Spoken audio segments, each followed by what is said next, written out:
game at tomorrow tonight. I got an email on that. Yeah. It's a championship. I didn't know they had one. Yeah. Is it in town or is it like a No, No, just it's in town. tournament? just in town. Another moment. Let's see.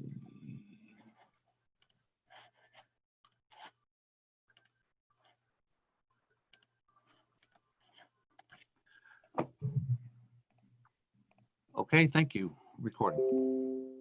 Thank you, John. Let's call to order the finance meeting for August 13th, 6 p.m. And this is our remote Zoom meeting. First action item is approval of the minutes from the July 16th meeting. I'd like to make a motion to approve the minutes from the July 16th, 2020 Finance Committee meeting. I'll second. Okay, all those in favor? Aye. Okay, motion carries 3-0. Second item on the agenda, discussion, possible action, resolution for state neglected cemetery grant. Okay, yeah, what we have here is more of a formality. We're eligible for $2,000 of the state neglected cemetery grant. So we've had this in the past, and in this particular grant, they require us to have a resolution in order to be part of the application. So if we could approve this resolution, we can go forward with the application. Okay, and I'm assuming this will go to the consent agenda for the council meeting? Right. Yes. Okay. We'll entertain a motion for the grant. I'd like to make a motion to approve the August 17th Town Council resolution authorization to apply for and to accept funds from the State Neglected Cemetery Account Grant Program. I'll second. Okay, any discussion? I guess the only question I had was, as neglected cemetery, we qualify as having a neglected cemetery, or that's just a larger pool of funding that we're eligible for? I think we qualify because it's not, oh, sorry, John, I was in a good Oh, no. job. Because it's not a privately owned, so because it's a town cemetery, we qualify in that regard. Okay. Any Thank you. further discussion? Okay, all vote on it. All those in favor? Aye. Right. Okay, motion carries 3-0. Item 3, discussion and possible action resolution renewing the Sexton Center Cemetery contract. Okay, staying with the cemetery theme, so we are asking the approval of the renewal of the contract for our cemetery sexton. There's no change. This is the same terms that we had in the previous 3-year contract. Monthly $350 and the $300 burial and commission as well. So this is a duplication of the prior 3-year. And he's agreed to lease terms for an additional extension to June of 2023. Okay, and I'll make the same assumption. This would be going to the consent agenda. That's right. Okay. No, this you're not? cemetery is just overseen by finance. Oh, so we actually approve it. It doesn't. So go this to- is actually, you guys are on your own on this one. Oh, This is the big one. You gotta live with this one. Pressure's oh, on. gosh. But I I'll tried to entertain a help. motion. I'd like to make a motion to approve the resolution for Center Cemetery Fund August 13th, 2020 for renewing the Sexton for Center Cemetery contract with Ray Sweezy at the terms dictated in the resolution. I'll second. Okay, any discussion? Okay, let's vote. Oh, go ahead, Chris. Yeah, I just had a question. I mean, I think personally, I don't see a reason why we would change. It seems like Ray's doing a good job as a handle on it. But just in terms of other people pursuing this gig or potentially in the future, once this term is out, I'm not sure how long Ray wants to continue doing it. It might be 3 years, it might be longer. But what is the level of interest in this position generally that we found? I don't think we've found it. Ray's been the sexton for many years. And I think the level of interest is very low because if you sort of look at it, it's 12 months a year of burials and so on. And Ray seems to well, he doesn't seem, he does do a very good job and very conscious of it. So I think we got a good person on there. But if it's as far as the interest, I would tend to think it's be kind of low, on the low end. Thanks. Okay. Then I'll call for a vote. All those in favor? Aye. Motion carries 3-0. Item 4 on the agenda, discussion, possible action, approval, road project 2020, micro paving and crack sealing contracts.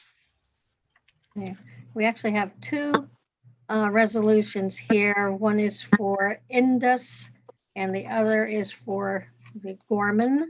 And I'm not going to do much more than just pass this on to Jim Salmi and hopefully Steve Soplak. Looks like he's got audio.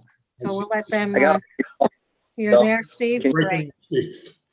Okay, we'll let them do some more description. Can you hear me? Yes. I can hear you. You So guys, This is part of the referendum work that we do. And basically all that we're doing is what's called a thin layer of material to hold together the really structurally okay roads so they'll last longer. That's the basic operation that we're doing. And we've got these prices from other bids from other towns. So we're piggybacking on those. And we're splitting the town up into two portions, one for the west side of town and one for the east. I think you have the list of roads. But what it does is it provides a durable layer and holds it together. Life expectancy is 5 to 8 years. So towards the end of the referendum, if these roads are still held together, then we would do the full-blown mill and overlay. So the great thing about this process is we do not have to adjust any of the utility manholes, gas, water shut-off gates, or our catch basins. In fact, the product goes right over the frame of the catch basins, and it doesn't affect the drainage at the end of driveway. So it's a good process, and we're recommending these two contractors. And Jim, just I guess to clarify, this is part of your, and don't hold me the number of years, 10-year or 20-year plan of paving roads in town that we did the referendum for. It's really phase 2 of the 10-year program. Yes. Okay. Second referendum. We finished up the first referendum. Now this is funding from the second. Okay. 10 million. All right. You there? I don't know if you have anything to add, Steve. If you can try to talk, I don't know. I can talk. I can't see. Okay, yeah, we got you. I mean, I can't see. I can see you people, but I don't think you can see me. Nope. Well, I don't know if there's any other questions that anyone has, but I just had a quick question. I see this are two different contractors. Just maybe a little background as to why two different contractors as opposed to one doing the whole job, maybe. Is it similar work they're both doing, or? it's Basically, go ahead, Steve. I was going to say, it's basically the exact same process, but one company, the one out of New York, Gorman, does it. They put in fiberglass into their product where the other one doesn't. They do the reinforcing as part of the crack sealing. It's really not a what we call a structural solution. It's an overlay, so it's going to flex a little. But so it's to see, they're basically essentially the same price, and it's to see which one, you know how they hold up too. Yeah, it's a slightly different process. It's 10 years out of this. you can try them both because one may work better on a certain road, and you're still going to get useful life out of both. Mm-hmm. It's a similar process to what we did on Kobe Road and Whitewood Drive and those areas, and that's holding up well. You'll see cracks, but they don't penetrate. You know, if you take a probe and stick it in that crack, it only goes down the thickness of the material, about 1/4 inch, and it stops. We looked at both companies' work. We went to Torrington to see Indus, and we went to Hebron to look at Gorman. They both improved on the last time we did it, where it's like a pinkish stone. It's now looks more like asphalt. It is black. And the one that we saw from Gorman 5 years later is still black. It hasn't really oxidized. The ones we saw from Indus were a little newer, so I can't speak to if they're going to oxidize or not. They were a couple years old. Is one process, is the pricing different based on per mile cost, one versus the other, or? They're The almost, difference is they're virtually the same price. So just seeing which Yeah. material and process you like better. Okay. well, it's the same process. It's just two Right. different firms, like Ford or Chevy. It's a car with 4 doors and an engine. It's just or a pickup truck. Say, do you like the Ford or the Chevy? And we're gonna kind of like they'll both do the job for a number of years. Just let's see what the service is like and all the other stuff too. Right. So this technique is called preservation of pavement. So we're trying to preserve the better pavements, so that when that life cycle curve starts to go down to the bottom, if you remember the presentation, we've kicked the life up a little bit, and then it'll extend the span of the life of the pavement. And then eventually we'll have to do, what we're doing in other roads, which is milling and overlaying, which is more obtrusive to the structures, where we got to raise structures, dig up bad pavement, and it's more of a structural type thing. This isn't. So we picked roads that are in pretty good shape, but old. They're still 10, 15 years old. Right. At least. And do we have a time frame for, are both of these operating kind of the same time frame? And how long do we think it'll be, or like a window for the project, I guess? Yeah, Indus plans on starting they're both ready to crack seal next week. Indus will be in to do their micro paving August 31st, September 1, September 2. It'll take them 3 days to do what's about 35,000 square feet, I believe, or square yards. And then Gorman is, like I said, they'll be ready to come next week to do the crack sealing. And the micro pave, he said sometime mid-September. He's trying to get a positive from his people.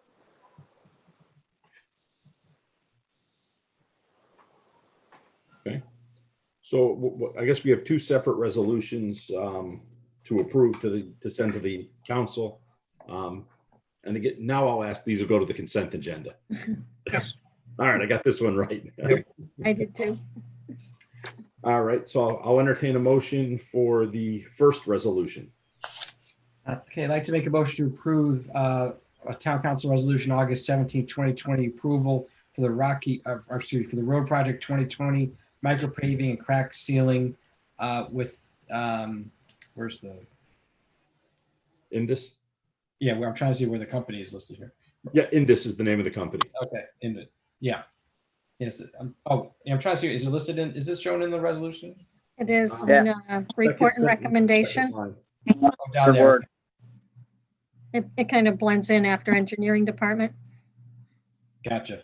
Okay. Oh, yeah. Okay, Indus. Yeah, with the company named Indus for 192,658.70. Second. Okay, is there any further discussion? Okay, seeing none, all those in favor? Aye. Motion carries 3-0. And the second resolution also for micro paving. Yep, like to make a motion to also approve the town council resolution of August 17, 2020 for road project 2020 micro paving crack sealing, the amount of 163,415.90 with Gorman Group. And do we have a second? Second. Any further discussion? I guess my question's related to kind of the overall process. I wasn't on the finance committee last time we started off the referendum project. So I think we were looking at getting about between like $1 million and $2 million worth of work done, maybe per year over across through the referendum years. Is the idea that as the work comes up, we'll approve these bids, or is there a larger chunk to come?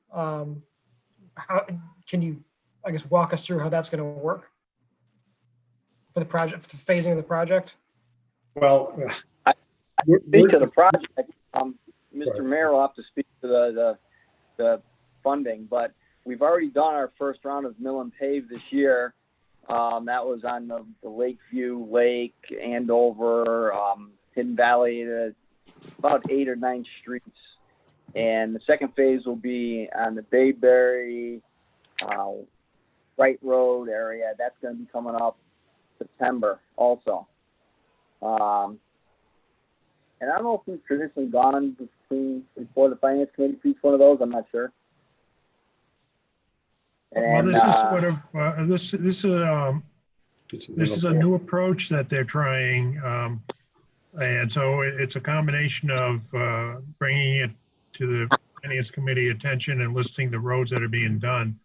But in general, when we do most of the paving in the past, it's always with asphalt. And we usually go with the state bid to do the bulk of that work. And I think in the past years, it's been either Tilcon. I think one year a different company got it. And that's where the bulk of it is. So in theory, we're saying we try to do $2 million a year, but that's quite a bit of work to do because you do have, what, about 7 months, Jim? Temperature wise? Yeah, plus at this point, with this new referendum, we have parking lots. We've already completed one parking lot at the Griswold Middle School because it was in tough shape, but it looks great now. So we're trying to roll those in. We have some reports that are due from the consultant to figure out what has to be done in priorities for the rest of the parking lots, but those will be put in also, so that $1.5 to $2 million per year for work is something that you have to do in order to get a 5-year program for $10 million. But we're also trying to hold the prices down. It's not like, oh, we got $10 million. For example, the Dividend Road project, that was a what they call a lots of project where it was federal funds. While the contractor was out there, we had him do the side roads. Okay, so it saved a lot. So we did Woodland, Stanley Wells, Lors, all of those roads, and we're out of the neighborhood. So we're done in that section of town. And that's the way we do it. You know, we try to roll additional funds and pull down the prices. Thanks. we're probably up, minus the Dividend Road because that's state funding, but all the rest of them, we're probably $1 million right now that we've done this year. I don't have all the numbers in for the phase 2, the lake roads in Andover and in that area. We're still working with wait for the bills from Tilcon to verify. But it's going to be around $1 million. Just as a follow-up to Chris's question there, right now with the reduction in petroleum costs, are we seeing any reduction in costs to pave? Because asphalt's a petroleum-based product. Great question. No, not per se. What happens is when they bid on a yearly basis, and the bids are in January, February. So they're gambling for the whole year. Sure. But there's a they for an adjustment. They have an escalation clause for themselves, but a de-escalation, I don't know. So it's like, this is the price. So I don't know how they have escalation this year. They may reduce it in some way, but the bid is the low bid. Okay. But going into next year, if the prices remain low heading into January when they rebid, and if you recognize prices are actually lower, could we actually do more roads because the cost is lower using the same dollars? Yes. Yes, no question. Yes, you got a double yes. We got yes in stereo. I know manpower is always the issue. Well, here's the thing. We have this storm that we're cleaning up. And our guys are going to go out Monday to start cleaning up. We're going to have a crew do that. We're also going to have a split crew. So the other crew is going ahead, getting all these roads ready for pavement. We have to keep going. So we're trying to utilize the manpower, obviously, to address the storm. We've got to do something right away. And that's going to take us a long time to clean it up, as you probably know, driving through town. So that's how we're doing it. But we have to keep going because we're scheduling the paver. The pavers are scheduled usually for the whole year. So if we lose that window, we won't be able to keep up. Okay. Right? All right. Are we good with questions? Ready to vote on this one? All those in favor? Aye. Motion carries 3-0. Thank you, Jim and Steve. I'm assuming that's the only item, but you're of course welcome to stay if you want to list the Thank rest you. of finance. You need me for anything else, John? I don't think so, Jim. You want to talk about COVID? Right. Did I say COVID? I said COVID, didn't I? Or is that my New York coming out? COVID. Anyways, have a nice night. Take care. Right. Thank both. you. Thank you. All right, moving forward with the update on the capital and non-recurring expenditure fund. This is still the June 30th report, but it reflects the budget transfers that was approved last month by finance as well as the town council. So if you look at transfers receipts column, it's the sidewalks got 56,000 and revaluation for the 2023 grand list got 8,500. We put 35 in vehicles and 75,000 from the Board of Ed was put into the high school stairs project. And then let's see, I think that's about it. Maybe, yeah, I think that's about it. Oh, I think it's supposed to be 46,000 for town road aid. It's just on the wrong line. Should be a line below. That's the Oh, okay. money we got late in the year that we didn't spend. So we Right. put it in there. So it should be a line below it. Should be under town road aid. Okay. So we'll close out these special funds or capital funds and then start up again with the July and August report for the next month. All right. I got the glasses out to read that fine print. Yeah, yeah. You gotta reduce it down a bit so that the print will come out bigger. That's right. Good idea. Any questions on the non-recurring, capital and non-recurring? Seeing none, we'll move forward to the update on the COVID-19 expenditures. Okay. I've given you a new update on the COVID expenses through the end of July. I'd say comparison to previous month, we're probably up another $10,000. And it looks like the majority of the focus is on some of the masks and gowns and gloves. And also about another 5,000 was in the category of what's equipment and IT, which is still more of the equipping the office with some of the shields for the offices, as we call them, the little guards, the counter shields. We also did some things at the Elmridge Park. We had to do some plumbing changes so they could have some hands-free toilets and some hands-free water fountain as well. So that way, we don't have to worry about, all the sanitizing and using the fountains. Everything is just, with the wave of the hand. So we've updated that and that's qualified. I'd probably say a little note that we had talked about what was the Bitrex test last time, and I did find out what it was. And it's something that they use at the ambulance. It's a hood that they're putting over to test if their masks are fitting properly. So they're putting this hood over and they're masking and then spraying in like a bitter. And if they can taste or smell the bitter, then that means that their mask is not fitting properly. So this is what this is. It's a combination of the sweets and the bitters and the hood that tests their mask. So did a little follow up on that. Well, thank you. You're welcome. Questions? Jeff, anything on this one? At this time. Okay. Yeah, and then The only just- question down at the bottom, it notes FEMA reimbursement, state OPM. I assume that's who we're applying to. We probably haven't gotten We reimbursed. did, right. We haven't received anything at this point. Okay, just wanted to make sure I was clear on that. Yes, Um, that's a goal. Yeah, definitely a good goal. Let's move forward then to state aid for But municipalities.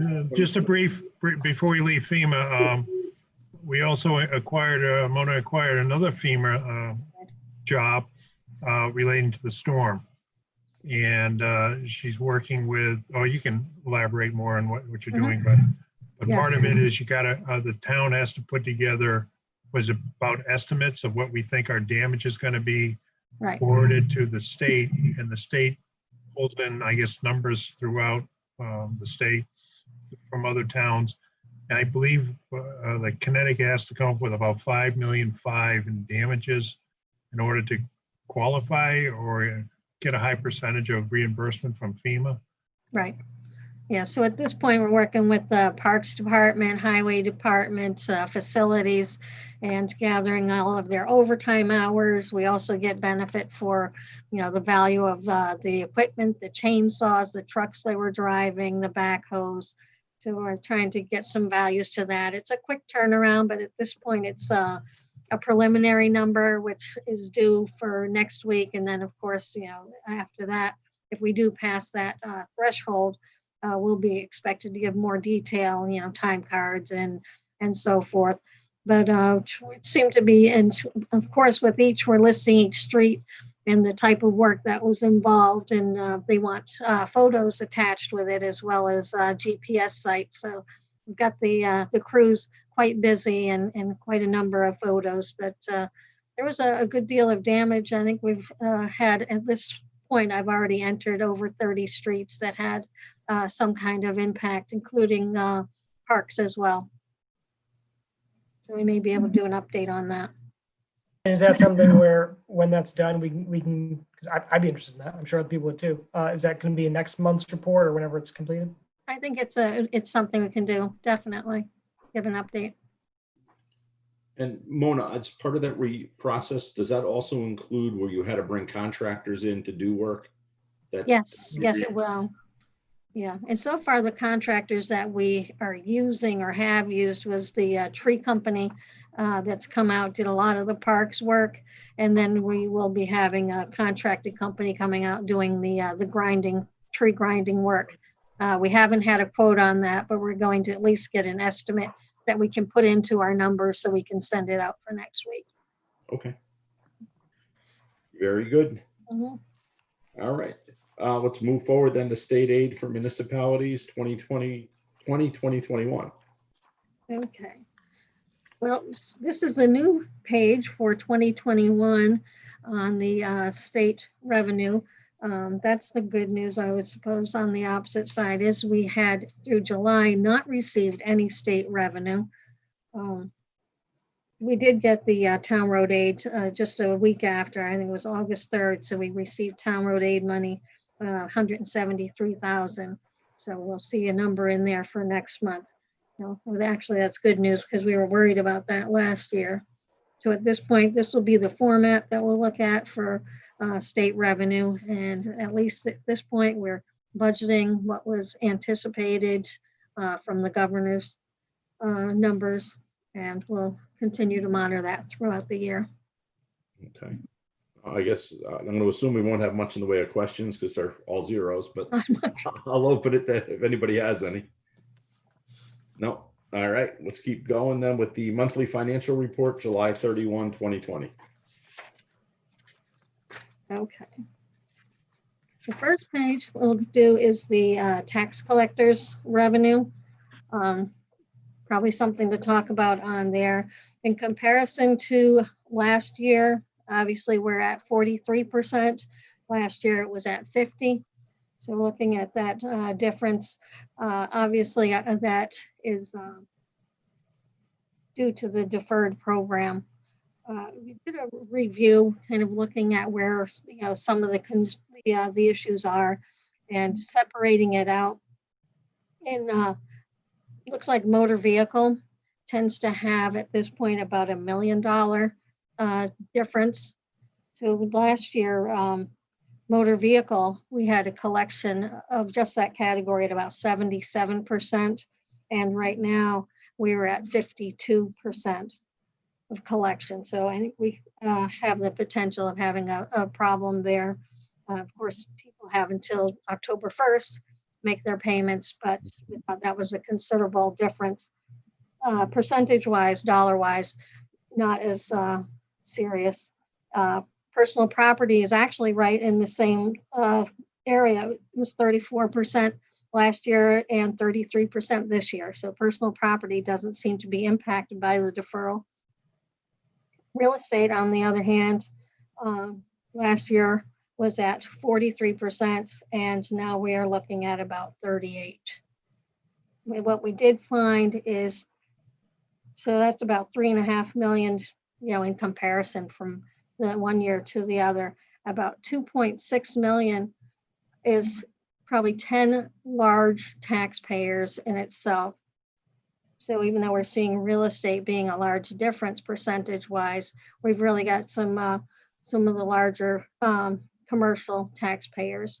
So we'll watch those, but again, we have till October 1st. We have the deferral program, and we'll continue to keep an eye on that. As far as what the impact this has on cash flow, we had looked at that before, what the deferral program would do with our cash flow overall. And when we did look at this, the concern was going to be if we had collected 24 million, it would be an issue. So obviously 32 million, although it's low, it doesn't present a cash flow issue for us at this time. It covers our, we had a couple debt service payments, Right. pretty large ones, as well as some of our further insurance payments and payroll and so on. So I think it was surprisingly well, Mona. It's very good. Yes, very good. And some of the larger taxpayers you mentioned are some of the apartment complexes that we have in town, and some commercial real estate. Have we talked with representatives from those organizations to see, if they have concerns? I mean, certainly we don't know what's going to go on with people out of work or with the extension of different payment programs. Do they seem, or do we have a sense of that if they think it's going to be business as usual, or do we have concerns that not just about the delay in getting our money, but whether or not that revenue will actually come in on October 1st? I believe there's probably a mixture of situations, but we're not reaching out to them to do a collections, because obviously we offered a deferral, so that's not what our goal was. But we've had conversation with some that, and we think it's more of a delay, whereas there may be others that have a circumstance. So we'll continue to watch that and see what exactly it ends with. That'll be important information, I guess, month to month. Oh, yes. Updated on and how it changes. Right. Okay. Any other questions? All right. Anything else on this report, Mona? I mean, we're only 1 month in, so. No, I think that's the highlights. All right.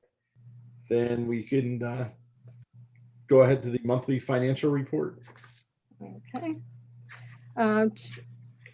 Ordinarily, you'd have a monthly revenue. Because we're in between fiscal years, we don't have a monthly revenue, but we did just talk about the largest revenue source being the tax. As far as expenditures, I have a high-level department summary for expenditures. The detail is not in the packet. Again, we're transitioning from one year to the next. For expenditures through the end of July, we're really looking at any of the large percentages are more of issues of timing of payments rather than any concerns. Of course, we're in July, so I don't think we have concern issues at this point. For example, council is at 39%, and that's really a membership fee that gets paid, 100%. And for firefighting, you've got the hydrant fee that gets paid 100% beginning of the year, as well as some toward the bottom principal payments that get paid toward the beginning of the year, and quarterly payments of insurance. So at this point, we're looking at just timing, making some numbers look on the higher percentage, but other than that, we're starting off the year slow. And are some of the parks and recreation expenses lower than expected with, little to no activities being offered due to COVID? Some of the charges can go to COVID, and then we're going to see some of these overtimes that are going to be for FEMA also get charged off. Although that's going to be into the next following month, will be charged off to a different code as well. So you won't see their overtimes be impacting this. Right, but like programming is basically non-existent. So are Correct. Oh, and programming, definitely. Yes. Yeah, I think the only thing that's active is the aquatic one with the pool. Right. Most of the other ones, because we don't have the concerts going on this summer, and of course the camp and so on. Right. Some of it might be reflected in here, but that's much lower. Yep. Okay. Any further questions on the expenditure summary? Being none, we will move ahead to the budgetary transfers, discussion, and possible actions. Okay, I'll keep going. We have, You worked hard today, Mona. I know, I'm on a roll. We have 2 resolutions in here for budgetary transfers. At year end, we're doing budgetary transfers covering some of the overages that have happened throughout the year. The first one is for salary transfers. I'll talk about both if we want to go back and then get questions on them. But for the most part, salary transfers would be the non-bargaining salaries, which we don't budget for, but then as they occur during the year, we can cover them now through any overages. Also, the NAGE 288 highway contract settled during the year, so we'll be covering those as well. We've also got a couple of line items on overtime, probably specifically the highway patrol for some additional hours or caseload where that overtime line went over budget. We're fortunate that we had savings in the employee benefits, and we'll be requesting to use that to cover any of the salary adjustments on that page. I will go to the non-salary transfers. And again, along the same concept that anything that was over their budgeted amounts. Looking at personnel had tuition reimbursements. And again, that's union contracts driven. So we try to make our estimates on that, but it can occasionally go over budget.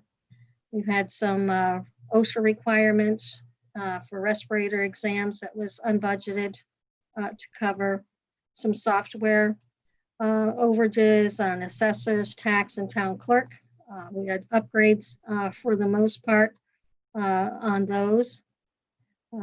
Trash collection between usage and rates to make coverage on that.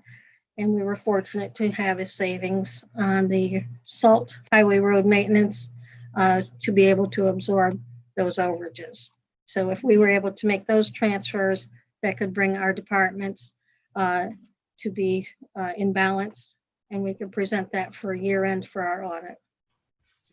And Mona, just for anybody that may not be familiar with what this really means, is there were some line items that we ran over budget on per line item and other line items that we were under. And we're just evening those out. It's not a change to the amount of money being spent. It's just a shift to the individual line items. That's exactly what it is. Okay. And that's in case anybody's that's listening may not be familiar with how it flows through. That's right. That's perfect description. So I'll entertain a motion for, I could probably do this as one motion, the budgetary transfers. Yeah, I'd like to. Sorry. Oh, go ahead, Chris. I was going to ask for clarification on this motion. Is this going to the consent agenda, or is this part of the regular agenda? Consent agenda. So with that, I'd like to make a motion to approve Town Council Resolution of August 17, 2020, transfers, salary transfers, and the one also labeled transfers, concentration transfers. Do you need the dollar amounts listed or the total, or is that sufficient, John? That's sufficient. And the motion was to move it to the consent agenda, right? Yes. Approval to go to consent agenda, yeah. Second. Second, okay. Any further discussion? Just one question on the employee benefits where we got the $100,600 group rate savings. Do we think it was like a one-time thing, or is that a positive trend moving forward? It Well, that's- relates more to people coming and going. So we have a turnover, retirements. And as we get a surplus through that, as well as our premiums going down, and we might have budgeted higher than we needed to last year. So I think it's a trend that it's been going down as long as our claim activity stays low. If we have a few large claims, that could impact our premiums going forward. And I guess ideally, we'd rather have a little bit extra in that line in case we need it, and then just, That's right. that makes sense. Thank you. Any other questions or discussions? Then let's, I guess we'll move it to a vote. All those in favor? Aye. Aye. Motion carries 3-0. Item 10, update legal bills summary for finance. Yep, you have a copy in your packet of the legal bills as they ended for the year. And one thing just to point out is that our retainer is much lower than what we budgeted for because of, I think Martha reduced it during mid-year.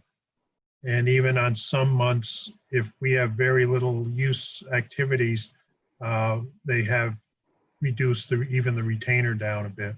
So we had quite a bit of savings in the retainer line this year. Okay. Any questions related to legal bills? No? Okay, seeing none. John, anything for other? I don't have anything for other. Do you, Mona? No, I'm good. Anybody else have anything for other? No? All right, they'll entertain a motion to adjourn. Motion to adjourn. Second. All those in favor? Aye. Aye. Thank you, everyone. Thank you. Good night. Thank you, everyone. Have a nice evening. Thank you. Thanks, John.